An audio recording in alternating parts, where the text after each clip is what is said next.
बाक्सानि सालबारि गोजौसिन गेजेरारि फरायसालियाव गोदानै फैनाय फरायसुला फरायसुलिफोरनि बरायनाय मेल। भबानिपुर समिस्थिनि एमएलए फणिन्द्र तालुकदारा बे हाबाफारियाव बाहागो लाफैगोन होननानै फोरमायदों गोजौसिन गेजेरारि फरायसालिनि गोरायुं प्रफेसर बसुमतारिया। दिनै बाक्सा सालबारि गोजौसिन गेजेरारि फरायसालियाव सानसेनि हाबाफारिजों गोदानै बरायनाय मेलखौ खुंफुंनाय जायो। 2023-24 बोसोरनि गोदानै फैनाय फरायसुला फरायसुलिफोरखौ फरायसालिनि फारसेनिफ्राय सिनायथि फोरबो खुंनायजों लोगोसे बेजों लोगोसेनो साबायखर बावनाय जायो।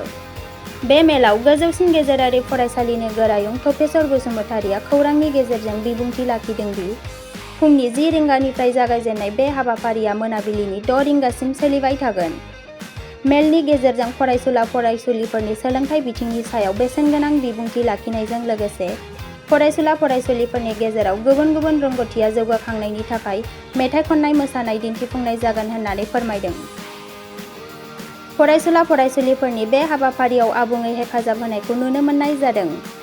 बे मेलाव सालबारि गोजौसिन गेजेरारि फरायसालिनि लोगो फोरोंगिरि फणिन्द्र बसुमतारि, कृष्णन बसुमतारि, एसएमडिसि आरो सालबारि जिल्ला बर' साहित्य सभानि लेङाइ आफादगिरि सचिन स्वर्गियारिजों लोगोसे फरायसालिनि गासै फोरोंगिरिफोराबो बाहागो लानायखौ नुनो मोननाय जादों। बे मेलाव बाहागो लानाय फोरोंगिरिफोरखौ फरायसुला फरायसुलिफोरखौ थांखिनानै बेसेनगोनां बिबुंथि लाखिनायबो नुनो मोननाय जादों।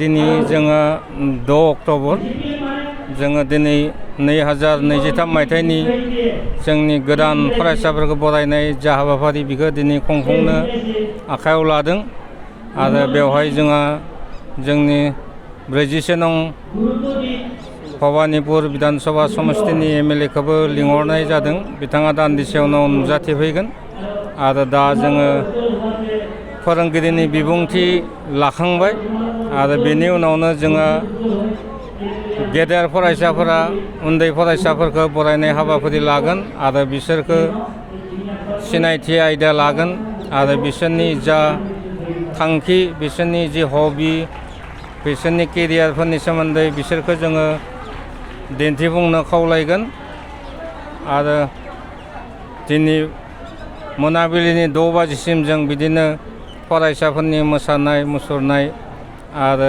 सोंनाय फिननायजों जोङो मुखुब खालामगोन आरो बिदिनो जोङो फोजोबगोन बिदि मिजिं लादों। दिनै फरायसाफोरजों लोगोसे जोंहा फोरोंगिरिफोरखौबो बरायनाय जाबाय आरो जा आलासि लिंहरनाय जादोंमोन एसएमडिसिनि लेङाइ आफादगिरि बिथांखौबो बरायबाय, बिबुंथिखौबो लाखिनो होदों आरो लोगोसे 3 बाजिनिफ्राय जोंनि मेथाइ खनगिरि फुकन बर' दरंनिफ्राय बिथाङाबो सौफैगोन आरो बिथाङा हयथ' फरायसाफोरनि गेजेराव गोबां मेथाइ खनगोन आरो बिदिनो रंजा बाजायै जों दिनैनि सानखौ बारहोगोन। गोजोन फुंनि हाबाफारि हिसाबै जोंहा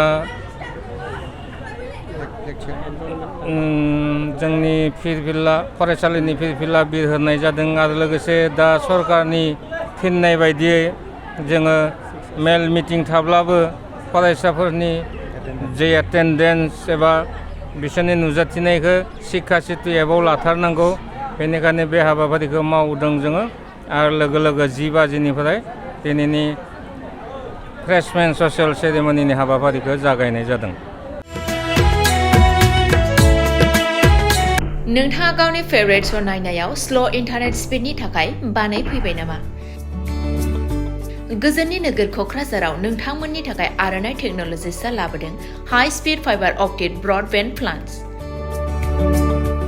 मात्र 399 रां पार मान्थआवनो नोंथांमोना आनइन्टाराप्टेड स्ट्रिमिं, गेमिं, आपल'ड, डाउनल'ड आरो ब्राउजिं खालामनो हागोन।